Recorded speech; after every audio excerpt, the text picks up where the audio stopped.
Welcome to Brainish English Stories. I am a scientist and I am a hypnotist. I am interested in hypnotism. Hypnotism helps sick people as they sleep. That is what I believe. Some patients have an illness in their bodies. Some patients are sick in their minds. When a patient is hypnotized, they can help themselves. As the patient sleeps, he or she listens to the words of the hypnotist. The patient's own thoughts can help their minds and bodies to get well. This is the way that I make my patients sleep. First, I move my hands in front of the patient's face. Then I speak slowly and clearly. My voice is deep and soft. Your eyes are heavy, I say. You will sleep.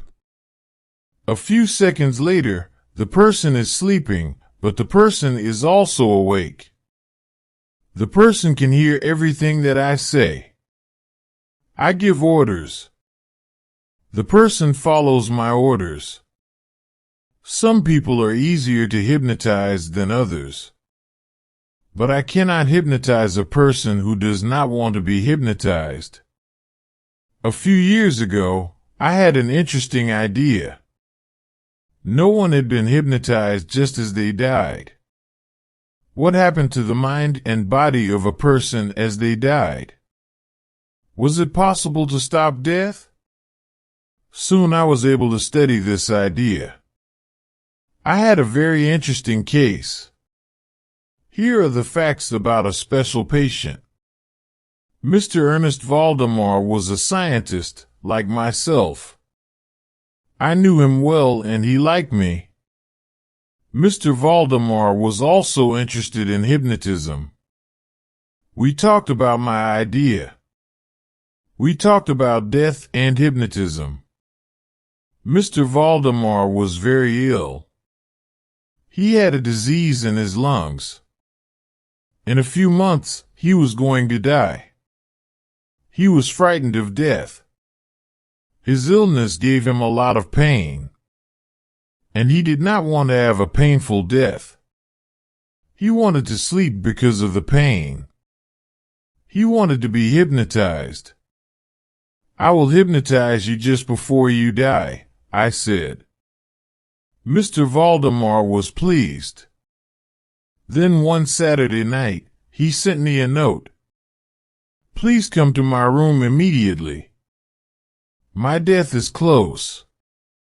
I cannot live another day. I went to Mr. Valdemar's room. His doctor was with him. The doctor could do nothing more for Mr. Valdemar. He said goodbye to his patient and left his room. A nurse was looking after Mr. Valdemar in his last hours of life. Mr. Valdemar was sitting in his bed. He was holding a pen in his hand. He was writing in a small book. His face was very pale and very, very thin. I could see the bones of his skull under his skin. And Mr. Valdemar's skin was not white, it was gray. Hypnotize me, said the sick man. His voice was weak. I will die before midnight. Hypnotize me now. I moved my hands in front of Mr. Valdemar's face. I had done this many times before. I did not speak. I hypnotized Mr. Valdemar easily. His eyes closed immediately. Soon he was asleep. The nurse and I laid the patient flat on the bed. Was he alive or dead? He was breathing very slowly. I held a mirror up to his lips. I saw his breath on the mirror. He was alive, but he was very weak. Mr. Valdemar, are you asleep? I asked. Yes, said the sick man. Don't wake me. I'm dying. After a few minutes, I asked the question again. Mr. Valdemar, are you asleep? Mr. Valdemar gave the same answer. Yes, he replied. Don't wake me. I'm dying. Then his eyes opened a little. I saw only the white part of his eyes. His lips moved and I saw his teeth. Then his mouth opened and I saw his tongue. It was black. Suddenly all the breath came out of Mr. Valdemar's body and he was quiet. Mr. Valdemar was dead. I was sure of this. His arms and legs were cold.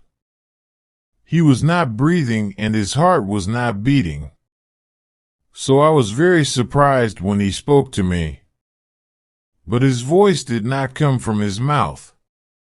It came from somewhere deep in his body. I've been sleeping, but now I'm dead, said Mr. Valdemar.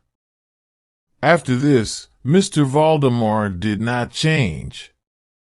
He was dead, but he was not dead. The nurse closed Mr. Valdemar's mouth. Maybe he was not dead.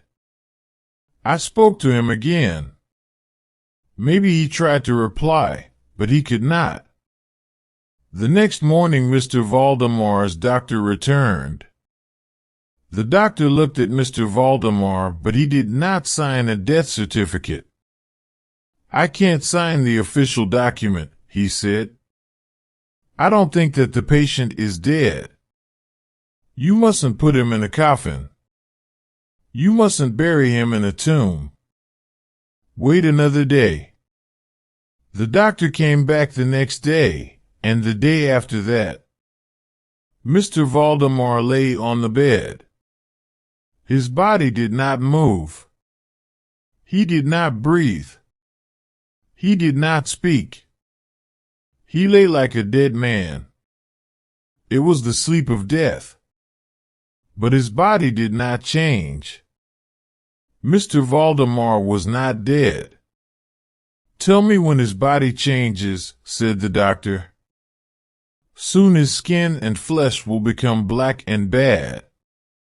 Then you'll know that Mr. Valdemar is dead. I will sign a death certificate when you tell me this.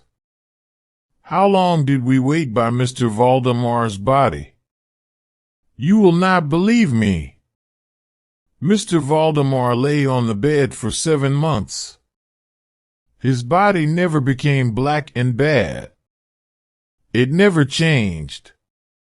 At the end of 7 months, I made a decision. I was going to end the hypnotism. I was going to wake Mr. Valdemar. This sleep of death was wrong. I moved my hands in front of Mr. Valdemar's face. I spoke in a loud and clear voice. You will wake up, I said. Did Mr. Valdemar's eyes move? Was he trying to open his eyes? A yellow liquid came out of his ears.